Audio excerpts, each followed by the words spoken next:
right, guys, welcome to another episode of the Evolution Podcast. Today I have a special guest. We're going to be discussing. I just want to give you guys a heads up what we're going to be talking today. So today's topic, we're going to be talking about SaaS, talking about how you can promote your SaaS. And we're going to also be talking about a phenomenal product that's out there that if you're not using this right now in sales and in your business, you are going to want to go ahead and check it out. So today, special guest is Mario, the CEO of Vengreso. So Mario, if you want to go ahead and introduce yourself.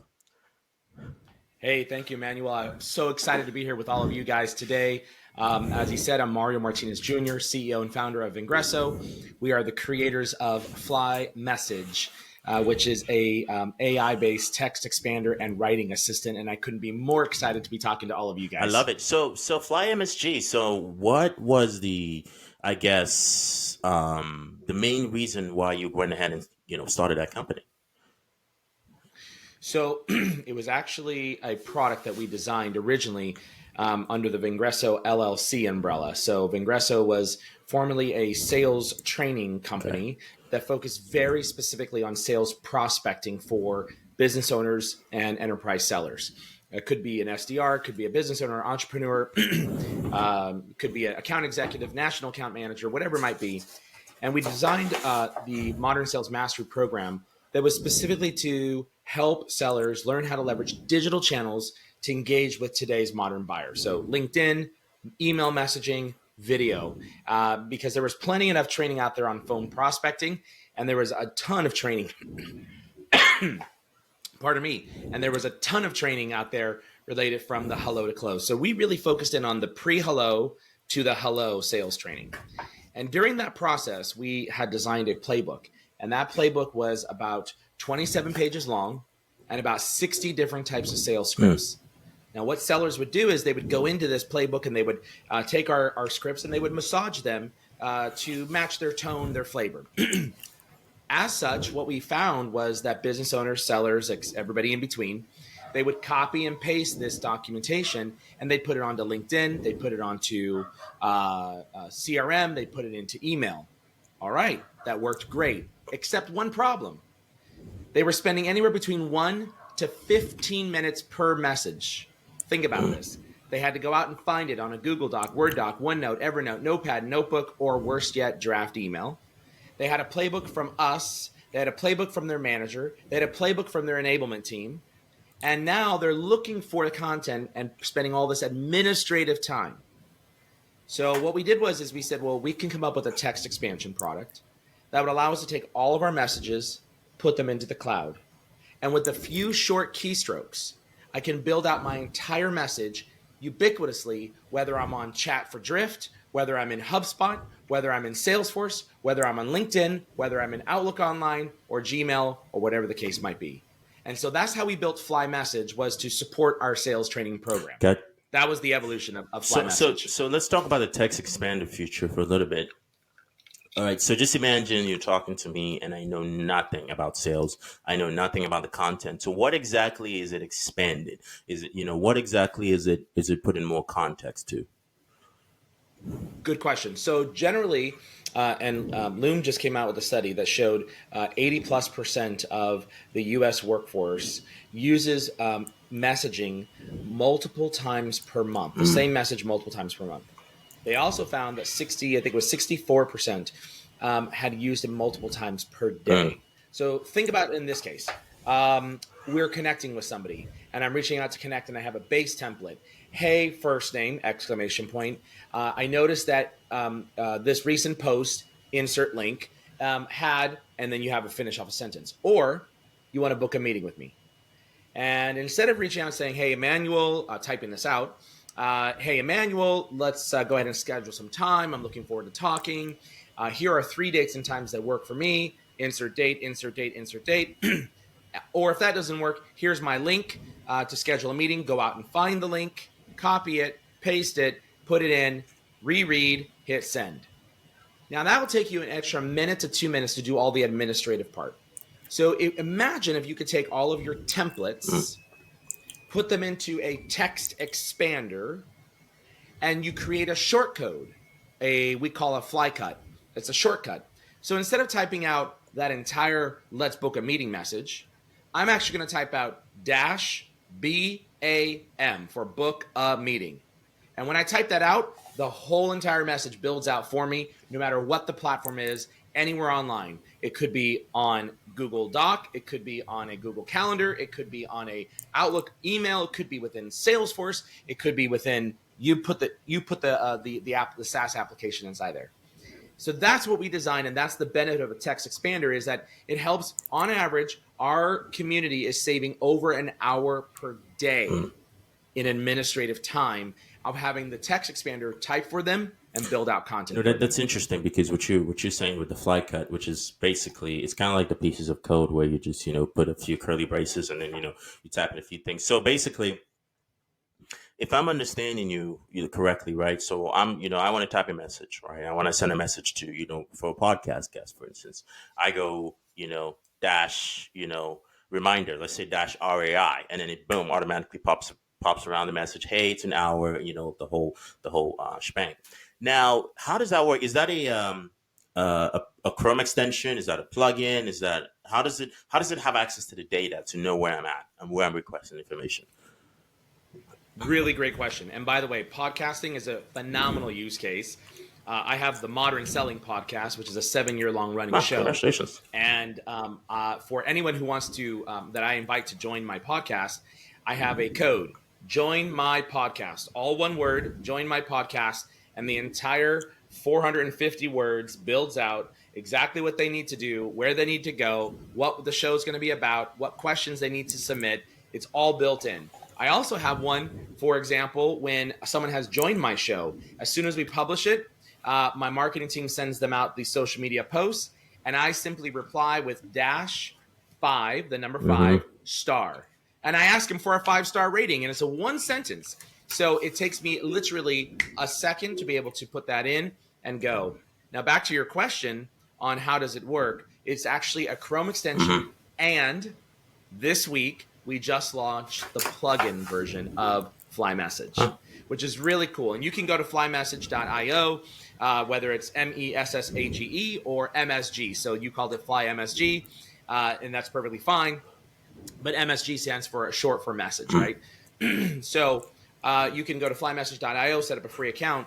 And right now on Edge, we currently have been in soft launch with the plugin version of the extension. And on Chrome, we have just submitted yesterday, as a matter of fact, to have the plugin. So now what a user can do is they can not only remember their short codes that I just mentioned, -BAM, -5-star as an example, but let's just say you can't remember it.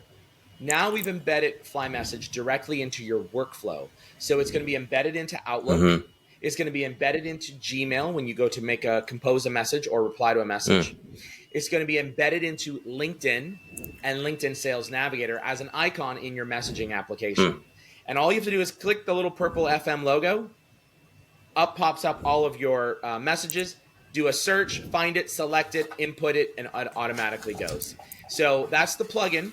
And what we're doing and building on top of that, so it's a phase 1, phase 2, phase 3 approach.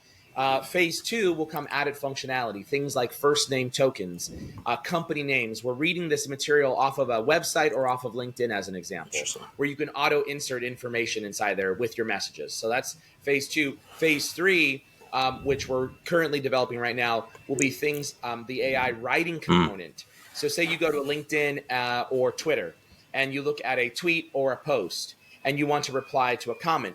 If you're a business owner or you're a salesperson, you're usually out there prospecting anywhere between 40 to 100 prospects per day.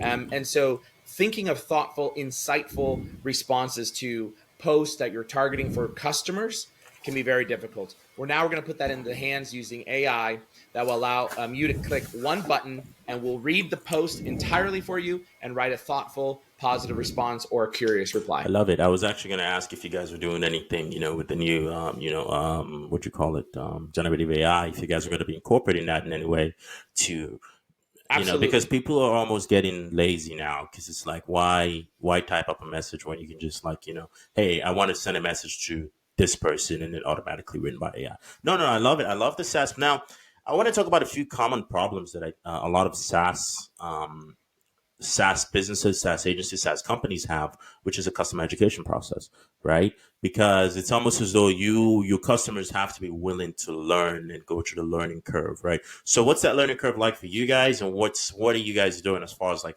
to educate your customers so you can increase that retention? So onboarding is a really critical element, especially when you've got a product-led growth platform. So in PLG, product-led growth, it is all about self-service and teaching yourself to be able to learn the platform and the product. And generally speaking, that product-led growth, you want to be focused on a 4-minute or less onboarding experience, so that I can understand how to use the platform very quickly, very easily, within 4 minutes. So that's actually the norm. And oftentimes what you find, one of the big failures for product-led growth platforms is that nobody knows and understands how to use it. So therefore you have somebody that says, I'm not interested, and they don't actually use it. So in our platform, the moment that you sign up for flyMSG on the free or paid version, immediately the very first page goes through onboarding. We assess what you're interested in doing. Are you using this for business or are you using this for personal? We then understand what's your role, because after that, we now customize an onboarding experience that takes you through a process that allows you to understand how to build a fly cut, fill out the fly cut, the description and title of this particular item, and then the message. And then we actually create your first one using an auto signature, which is usually the easiest one and the most generic in general for everyone. Once you've done that, you click save, and now you go through the process of going about and creating it on your own. So that process we've got nailed down. And what we saw when we first launched it, the onboarding, prior to the onboarding, because we were a sales training company, so we were training everybody on how to use the tool. And so we had about a 26% adoption rate. What do I mean by adoption? Somebody created an actual flyMSG. They actually deployed that flyMSG somewhere. Within 30 days of launching a self-paced onboarding process, we went up to 57% within 30 days. So it was a dramatic jump, double in terms of what we got and what we had. And our focus, of course, is to get that closer to that 80th percentile. What we do on top of that is we also offer a free personalized onboarding session for any user that comes on. Now, eventually that'll go away because we'll have the masses that we can't accommodate so many individuals, but we will do it for paid customers. So with that in mind, if you're out there, you might as well get the free onboarding training. We have a relationship manager dedicated specifically for this on a customer success that takes you through how to use the application and how to think about the different use cases for your individual workflow. And then plug that into the application, and that's on top of the personal onboarding through the platform. Interesting. There's a lot to unpack there. But one of the key things that interests me with founders and entrepreneurs for the most part is the origin story, right? Like, what was that one pivotal moment in your life that said, you know what, I want to go out there, be my own boss, run my own company? Like, what was that, that slight switch that made you believe in yourself and actually go out there and work? Good question. So I started Vengreso LLC 6 years ago, a little over 6 years ago. But 1 year prior to that, I was on my own. So I'll take you back to 2015. October 2015, LinkedIn asked me to speak at their annual users conference. And, brand equity looked like a straight line going in. It is that in front of thousands of their customers and in a 45-minute solo session. And what I did was I was talking to sales leaders on how to go about implementing a digital sales training program, which included how to leverage LinkedIn and how to leverage video, because that's what we actually ended up doing. And at that time, and still today, I am the only person, as far as I know, most recently, when I asked LinkedIn, that has the world record. The only enterprise company to ever have 100% engagement by their sellers in utilizing LinkedIn, and 100% of their reps attribute one sales opportunity to the pipeline. So they asked me to speak about this, and that's what I spoke about. Now, 3 months later, the company I was with, they were doing a downsizing. And so I decided I didn't want to be with a shrinking company because I just came from one.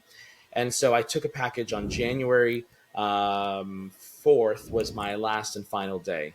And on January 4th, my son had asked me that was 2016. My son, who was then 5 years old, he asked me if I would take him to school.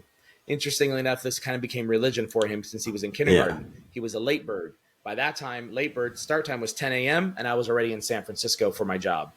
So on January 4th, he asked me and I said, yes, I would. And it shocked him. He was like, how are you going to take me to school? So I wrote this whole entire article. Dad, you said LinkedIn would make you money. Within 3 weeks of that blog article, I was contacted by the head of America's marketing from Cisco and the head of worldwide sales operations from HP. And subsequently after that, ADP. Within 3 weeks, I had 2 signed contracts and I started my first company. So it was all by accident. And they funded the first basically 6 months of the company. Then I said to myself, this is not big enough. And so I decided that I wanted to look how to make this bigger. And so I went on a mission to look at how to create a roll-up organization where I can merge together multiple businesses to collectively form the largest digital sales prospecting training company. And literally 1 year, 3 months after I started my first company, I formed Vengreso LLC, which was a 7-way company merger.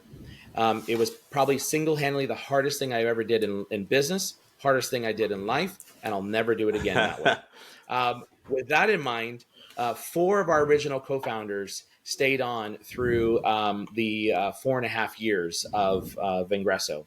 And then when we decided to pivot the business into a SaaS company, 2 of my founders who are very good friends of mine, still on our board today on Vengreso Inc., they exited the business to allow new talent to come in and for us to be able to pursue what we wanted to pursue. So with that in mind, it has been an awesome journey. It all started by accident with a blog article written by me, but all about a conversation with my son. And then that turned into, I want something bigger. And I went out and pitched 14 people, closed 7 of them, and formed a company. We did really, really well. And our crescendo in our sales prospecting days was when Miller Hyman Group, which was the largest, most well-known sales training company in the world, now a 45-year-old iconic brand, they hired an outside sales training company to help train their sellers on sales prospecting. And that was the first time in their company history they did that. And that was Vengreso. So I'm very proud of that. And it was at that moment in time that we said the next time we go at this, we've got to be able to build recurring revenue. And that's what flyMSG was able to bring to the forefront for us. And so we did another pivot, and that was Vivica von Rosen, arguably the most well-known social media influencer out there on LinkedIn, and myself. And we have now converted the company from a sales prospecting training company to a SaaS company. And the best part, Emmanuel, is we took the 10,000 hours of sales content that we developed, we brought it over to flyMSG, and we now have a sales professional plan. What is it? It's for anybody that wants to learn how to go about creating messaging, whether it's an email message, a LinkedIn message, a LinkedIn connection request, or a video message, how to be able to create that messaging, the tool, flyMSG, to be able to deploy that messaging, and then the training to help them learn how to use that engagement process to be able to create a fruitful conversation, a first conversation. And that's our flyMSG sales program. So that's kind of the whole history of where we came from and where we're at today. No, it's interesting. So I'm very curious. So what exactly made LinkedIn, what piqued LinkedIn interest back in 2015 to actually invite you to speak? Because obviously they don't invite, what was that specific subject matter expertise that they saw in your past experience? It's like, hey, let's get this guy on. So we were one of their enterprise customers. Okay. We had deployed LinkedIn Sales Navigator globally across the organization, and I was the executive sponsor of that program. And I was also the champion. It took me 9 months to get that process approved. And so once I got that program approved, we deployed and we had really rapid success. And the reason for that was because in my corporate days, the company I was working for was a software collaboration company, competitor to Zoom, as an example. And there were 21 total competitors in the market. And 16 of the 21 were headquartered in San Francisco. And I had the West region for the organization. And so I was constantly challenged with how do I differentiate myself? where my East Coast brethren didn't have that same type of challenge with, looking at all of these different collaboration companies that were posted up everywhere on the freeways. So that is why we decided to look at a prospecting program that focused in on another channel, not just cold call, not just email blasts, but actually an engagement channel that allowed us to be able to utilize video as well as LinkedIn to be able to engage with buyers. Interesting. You said something. So, what exactly is that key ingredient that you teach people about, especially in the, in the social media? Because I see LinkedIn is basically a business social media, right? So, what is that key ingredient? Because a lot of businesses, especially on a B2B or enterprise sales, don't produce content, right? Because everyone still believes in doing things the old way. So, what exactly is those unique things that you teach as far as the sales prospecting? Great question. So just looking at LinkedIn alone, we have over 16 hours worth of sales prospecting training content inside of our Fly Learning library and as part of our Modern Sales Mastery program. So Modern Sales Mastery is part of the Fly Learning. Fly Learning is a component within flyMSG. That's essentially how it Okay. works. And using LinkedIn alone, we have 6 different lessons that we take someone responsible for revenue through. The first one is mindset. Believe it or not, there are still people who are at the age of 45 and older, my age, that still are not sure if they should be able to engage or if they should engage on a digital medium with their buyers. So we're going to take you through and help you understand, yes, you need to be here, and here's how you discover whether or not your personal buyers are there. Phase number 2 is we're going to take you through personal branding. Most LinkedIn profiles read as a resume. Me, President's Club earner, all-time best contract negotiator. Rather, if you're using it as a sales tool to garnish or attract buyers' attention, you need to be speaking to the buyer, who you help, how you help, and what business problem you solve. You need to have multimedia that's there on your profile so that engages with your buyer. And we're going to take you through that content on how to go about it through step-by-step from the header of your LinkedIn profile all the way down into the publications and project section. Interesting. The third step is, now that we've taught you how to brand yourself, we're going to teach you how to find and begin engagement with buyers. That engagement is not just liking a post. Engagement is actually being thoughtful in terms of, how do I use this information? Say they speak a foreign language or they've posted something. How do I use that information to be able to insightfully engage with that individual? And that's where our Fly Right application of flyMSG will become so valuable to sellers, in that you'll be able to not have to think so hard and allow the AI to be able to help you write a thoughtful, curious, or positive reply to a particular post. So we're going to teach you how to do that. Then we're going to teach you, once you found them, once you engage with them, we're going to teach you when is the right time to connect and how to connect. And that's what we're going to teach you through messaging, through actual real life scenarios. I have soliloquies inside there that we showcase. Once we teach you how to find, how to connect, now we're going to teach you how to lead with your solution, or to your solution, with value through content. And that's to your point, a lot of companies don't have content.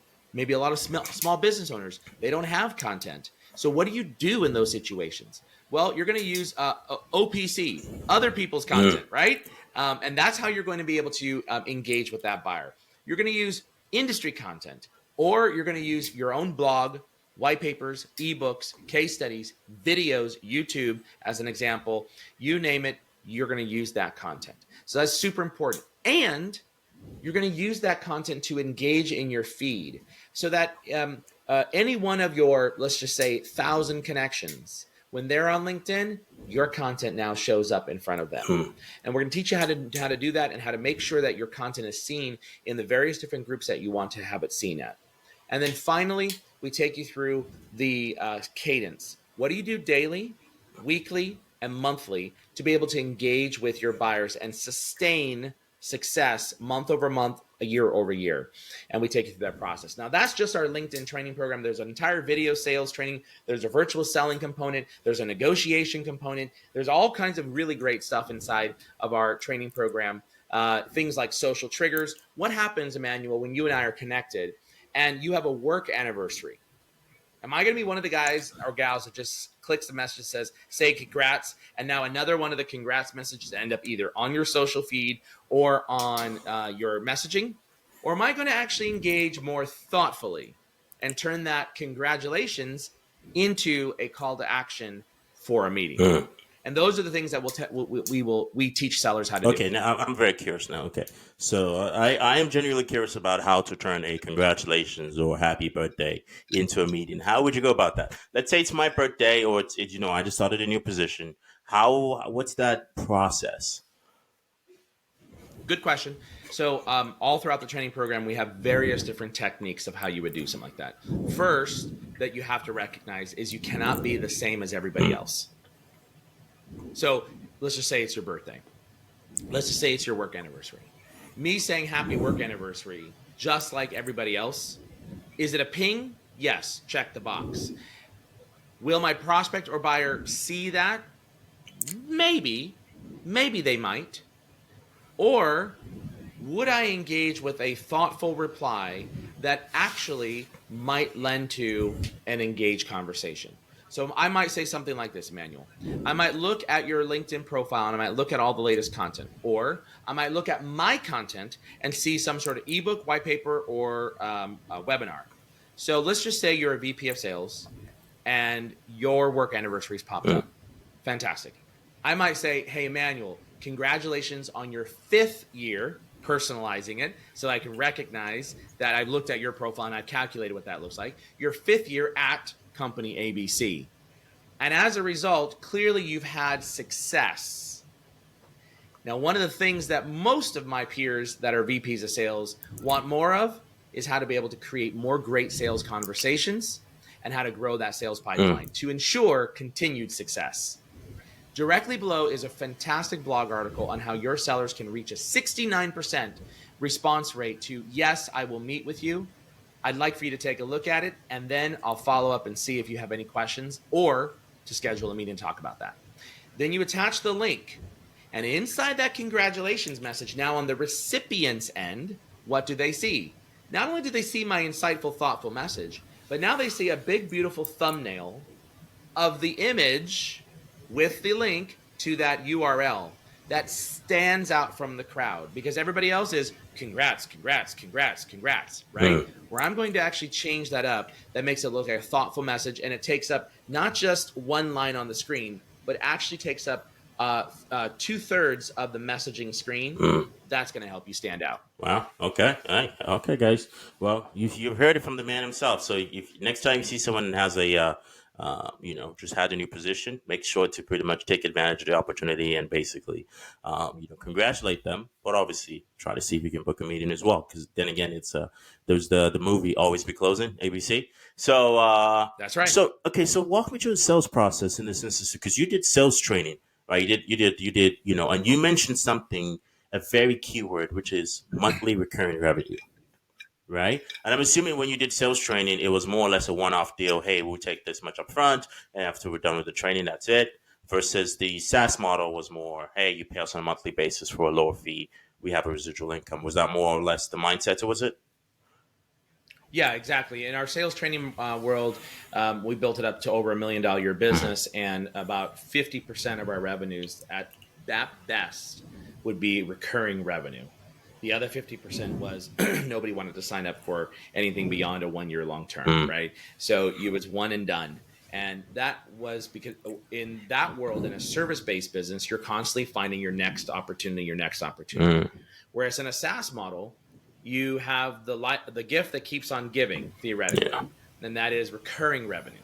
So the idea is that recurring revenue would allow you to be able to continue to grow and have sustained revenue without you having to do anything other than product development. So that was the model. And how we got there actually was in December of 2021, I woke up and I had an alert that a company by the name of PillPack had onboarded all their online digital pharmacists to flyMSG. Now, back at that time, flyMSG was ultimately designed as a sales productivity tool. And so when I saw that pharmacists had joined the application, I thought, what are pharmacists doing on a sales productivity tool?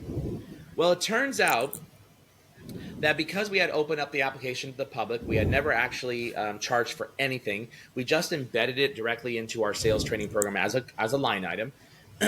Turns out that Tom, salesperson number one, told Mary in accounts payable, who told Billy, her brother, who was a doctor, who told Robert, who was a professor, who told Jill, who was a real estate broker. And so it was word of mouth marketing.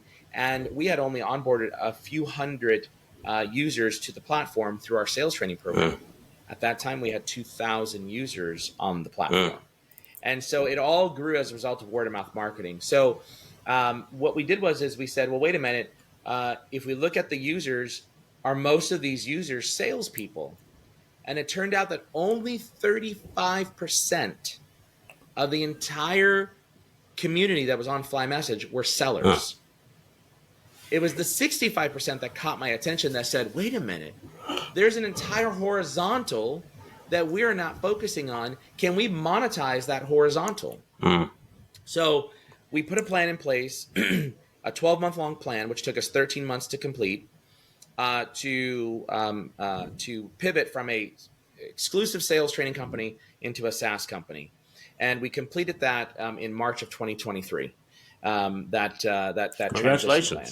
It was tough. Yeah. It was rough. We had a thriving sales training business. We had many people that we had to say goodbye to because we transitioned over into a different model and totally different cost structure, totally different service delivery model.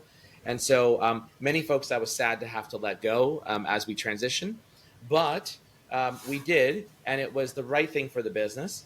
And now what we're focused on is we've got our plans that focus in on the 65% or 70% of most of our users on the horizontal. That's our starter plan. It literally costs you $27 a year, and you can have various different features, or you can have the unlimited features for text expansion for $66 a year, right? That's the growth plan. So that satisfies all your HR, your recruiter, your doctors, your lawyers, your real estate agents, all those folks. And then we have our sales plan, which is $132 a year.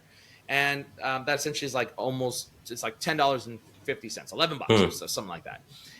And so you get access to the entire tool, unlimited training content, and then access to all of our updates and the new content and the new features that we'll be releasing as well. And so we have two lines of businesses, if you would. The entire horizontal and salespeople and customer service is the second largest group. So 50% of our users are salespeople and customer service reps. The other 50% are not customer service and sales reps. They're everybody else you could possibly think of. And so we really have plans aligned to both those two structures. Interesting. So, I mean, it's super inexpensive if you ask me. You're charging $20 a year. I mean, it's super inexpensive. Where does the profit margins come in? Well, in SaaS, the beauty of SaaS infrastructure is one server could scale up to 100,000 people, and that's less than $100 a month, right? So, I mean, the entire infrastructure, it's now gotten so stupid cheap. But the great thing is that there's some really amazing programs that are out there for startup founders in the SaaS space through Microsoft, through Google Cloud, through Amazon Web Services. And so far, we've tapped into Google Cloud. We've gotten $150,000, what do we call it? Kind of like grant to be able to utilize their services. We've gotten from Microsoft, we're at their third tier, $25,000. The next one is $150,000 if we hit the milestones. And then through Amazon, we've gotten up to $25,000 in credit. So, there's a lot of these large companies want to inspire innovation from small businesses like ourselves, and especially those that are minority based as well as female based owners. And so there's a lot of help that's out there, and it's not very costly to be able to do that. What is costly is the development process, right? And so we went out there and I started a campaign to raise our pre-seed round. So do capital VC fundraising. And we have raised so far $650,000 in our pre-seed round. We did about $250,000 in crowdfunding, and or direct angel investment, and then another 400,000 in institutional venture funding. And we did that over the course of about 9 months. Wow, interesting. And you know what's interesting is the last guest I had on Hyatt Camps he's a pitch coach he's an angel investor as well, and he works a lot with VCs. And we kind of spoke a little bit about how many the percentage of businesses actually get VC funded, which is like 0.005% of businesses actually get the VC funding. So what was that? How were you able to get? Because we also have a SaaS. We in our side of things, which is kind of weird, is we have a training academy where we teach people how to basically start a SaaS company. But what's also very fascinating to me is the VC side of things. How do you actually? What was the pitch that you take to the VC investors and say, "Hey, listen, guys, I have this phenomenal product here. I think it's going to be a good fit for you, and this is your return over in the next 5 to 10 years." What was that pitch like? So I said earlier in the podcast that my 7-way company merger was single-handedly then the hardest thing that I've ever done in business. I would argue now the hardest thing I've ever done in business is actually do VC fundraising. In the market that we're in 2022 and still continues in 2023, the pitching doesn't stop. Getting in front of investors doesn't stop. But the approval for money is insanely difficult. Insanely difficult to get to get the money that you're looking for. So, as an example, to raise $650,000, I did over 180 pitches. Wow. Now, here's the good news. Of those 180 pitches, 145 of them, 149 of them were crowdfunding investors. So I basically spent a lot of time with small fish that gave $5,000, $1,000, $100, $50,000. I spent a lot of time perfecting my pitch there. So 145 times, and then I landed the one institutional investor. And of the institutional investors, I did another 40 some odd pitches to those institutional investors to find one. So it was very difficult, and it still continues to be difficult. What they're looking for is massive traction, massive growth, or someone's got to believe in your vision, and they believe in you that you can take it. And that's where is the harder part of the process is if you've got the vision and you've got the charisma that will convince them, then someone's got to say, I'm going to place my bet on this horse and see it roll through. So we're still actually raising. We're going to do about $1 million is our goal in the pre-seed round. And so we're looking for another 400,000. And so I just started back into pitching yesterday, as a matter of fact. Wow, man, you've got your hands full. That's but I mean, so far, I would say congratulations on obviously getting the 600, the north of 600 grand, because as we all know, getting other people to believe in the vision is a very interesting part of things. And obviously believe in the vision, knowing, hey, just be patient with me for another few years, and then you're going to see a return on your investment. So what is the big vision for flyMSG? What is the big vision? What is the one thing you're trying to build? Are you trying to replace Amazon? Are you trying to be the next, beat ChatGPT? What's that vision there? Great question. So I'm a believer that the many different point solutions that are out there are not sustainable. How so? That you can't build a business model around a point solution. What we need to be thinking about is a platform play. So think about Grammarly as an example. Grammarly has hordes and hordes of funding, and they built their entire model off of 30 million PLG users that are individuals getting help for writing and spelling and grammar check. Yeah. Then they launched a competitive platform to our flyMSG, which is a text expander. Totally sucks. Can't do any multimedia.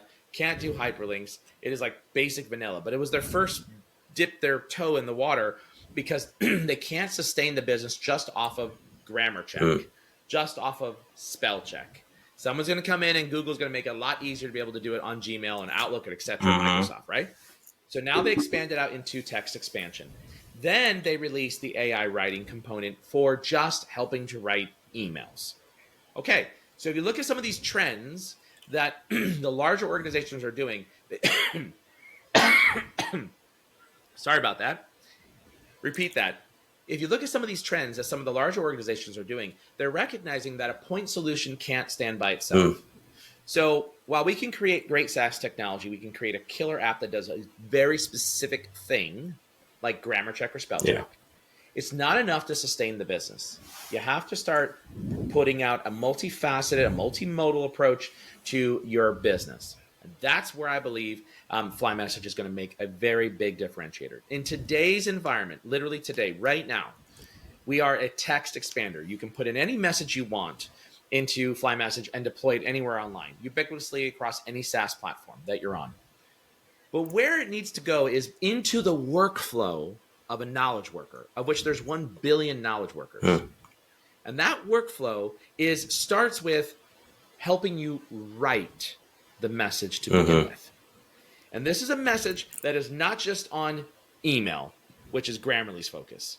This is a message by which you would engage with an internal constituent or a buyer ubiquitously across any platform that they are at. Chat, email, online chat like a drift bot, Twitter, LinkedIn, CRM.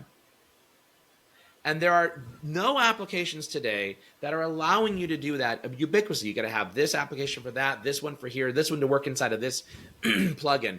And that's where it starts with. Let me help you write your message first, even if it's just a happy work anniversary message. Or let me help you write your template that you can use over and over again. Now you take it to the next level. We've written the text. Well, we all know the name of the game today to engage a buyer is to bring in high-value content and multimedia. Whether that's a video, like a Loom piece, or whether that is a graphic produced by AI, what if you could have the tool, flyMSG, create for you the actual multimedia, a visual voicemail, a graphic that corresponds to the text? Now that's sexy. Now the next step is I need to store and organize this. Fantastic. You now can use flyMSG to store, categorize, and organize as you can today, any way you want, into different categories, subfolders, folders, folders and subfolders and sub-subfolders, or categories, subcategories, and sub-subcategories. Now you will use flyMSG to help you deploy those templates out. That's the text expander part. Or you can use flyMSG to just write your message, and then you get to the very next part in the flywheel. And that is once you've deployed it, whether it's for a one-time use or whether it's for a multi-time use using the text expander part, now flyMSG comes alive and says, before you hit send, your template says, hey, Emmanuel, exclamation point. We're going to bring in some personality insights into this particular message based upon the individual that you're speaking to. And the flyMSG will then tell you, hey, wait a minute. Before you hit send, Emmanuel is an old school type of guy. So the right way to do this is actually to say, hello, Emmanuel, based upon his profile assessment for all the multi-million points of data that we have on that person through social. And then finally, we now hit send. And now the next question is how do I get that message to ensure that it's back into my CRM so that I can track it? That's what's called synchronization. And now we go to, I've synced it. How do I now continuously engage with that particular buyer or individual? And that might be helping you write LinkedIn messages. It might be helping you write Twitter messages. It might be helping you write thought leadership posts. And that whole entire workflow that I just described is the vision of flyMSG as a platform. And every one of those items that I just identified, sure, there's a provider for each one of those different elements. But you'll never get scale as a platform, as a point solution, and you certainly won't build funding for that. Wow. So that's, at least not in this day and age. And so that's what we're focused on, is building flyMSG as a platform. Interesting. I love it. That's there's a lot to unpack there. And I know you have the podcast. So what was the driving force behind the podcast? Because obviously, you do what you're doing right now. Plus, you're running a podcast. What was that driving? What was the how would I call it? What was the inspiration behind it? Okay, so the inspiration was when I first started out back in 2016. I started talking to various different sales influencers: Jeb Blunt, Anthony Mm, Anarino, Jill Conrath, and I started asking them in individual. Will you spend some time with me? They were so gracious, and they said yes, absolutely. And I said, how do you become a sales influencer, mm, right? And so every one of them said, write a book. You have to write a okay. book. Um, I've been able something about me when everybody and something about me. Anytime someone says you need to go left to go right, I always say, how do I go right to go right? Yeah, yeah. I decided that I wasn't going to write a book because that is something I loathe. I loathe. I do short blogs. I do thousands of blogs. I can do short videos, but I hate writing. Mm, Okay. So what I said is well, I don't want to do that. I'm going to make my own way. And so within about 12 months, start hitting at 9, and then certainly at 12 months is when I got put into the category. Is I started producing video content and I started creating a podcast that had thought leadership. okay. And so the original source of the podcast and why I wanted to do that was to be able to avert having to write a book. Okay. So that was the first thing. But it quickly moved into what I call ABP, account-based podcasting. So we have account-based marketing Okay. and we have account-based podcasting. And account-based podcasting is essentially I'm going to create a podcast. I'm going to target VPs of sales, CROs, CSOs, and possibly CEOs, and invite them to my podcast, and then turn around, build relationship, um, off of them giving me thought leadership, me promoting them, and then turn around and ask for a meeting to be able to help them. And we've closed millions of dollars off of this process alone. Account-based podcasting, it's an amazing asset. And I would encourage anyone out there who's thinking about how do I get into my target market's office? The best way is you reach out to them and say, I'd love to have you on my podcast, and I'd love to have you share your thought leadership. You spend an hour with them, letting them talk all about their thought leadership, asking them questions, and then you go in for your key ask. And that is a meeting to have a discussion. And sometimes they close, but sometimes they don't. But I'd rather develop a relationship and build trust with an individual than trying to go in cold and be like every other Tom, Dick, and Harry. So remember I said earlier in the discussion, how do you stand out from the Yeah. crowd on that congratulations on your work anniversary? Okay, this is how you stand out from the crowd on that sales prospecting message. You turn it into invite them to talk about their thought leadership. Mm, You build relationship with them, show them that you know them, be genuinely interested mm, to become interesting. mm. Become interested to become interesting. And that's how we use the podcast to this I day. love it. I love the whole concept of account-based podcasting. I never thought about it in that regards because I go to a lot of conferences and I realized one of the big ways I could get most of this the CEOs to come on the podcast to chat with me would be, hey, come on the podcast. But I never really thought about it on the back end side of things. But I love it. And I mean, as we wrap up here, any last words to the guests? Where can people find you if they wanted to connect with you? On LinkedIn, for sure. Please make sure that you reach out and send a personalized connection request. Let me know you heard me on this podcast with Emmanuel, and then I'll know you're legit and that it's an easy one. I only have a certain allotment of people that I can accept as connection Okay. requests. So I actually don't, most of them I decline. About 85% of all connection requests I decline, especially those that are not personalized. But if you personalize it, you tell me you heard me here on the show, I'll be happy to do that. Or you can go to flyMSG.io, Mm, which will route you directly to Vengreso. And it's kind of like Meta and Facebook. Meta owns Facebook, Vengreso owns FlyMessage, or Alphabet Soup and Google. So that's the way the structure is. One day we'll turn the whole name into FlyMessage, but that's when we've got more funding and we've got more marketing I resources. love it. And the podcast is on Spotify, or where can people find you on the podcast? Yeah. the Modern Selling Podcast. It's seventh year now, in coming up on a seventh year, the season, and we've done well over 250 episodes for the podcast. So feel free to go ahead and listen to it. Spotify, Google Podcasts, iTunes, or Apple. Apple What is the Podcasts. Apple? Apple Whatever the Podcasts, Apple store yeah. is for Apple Podcast. Yeah.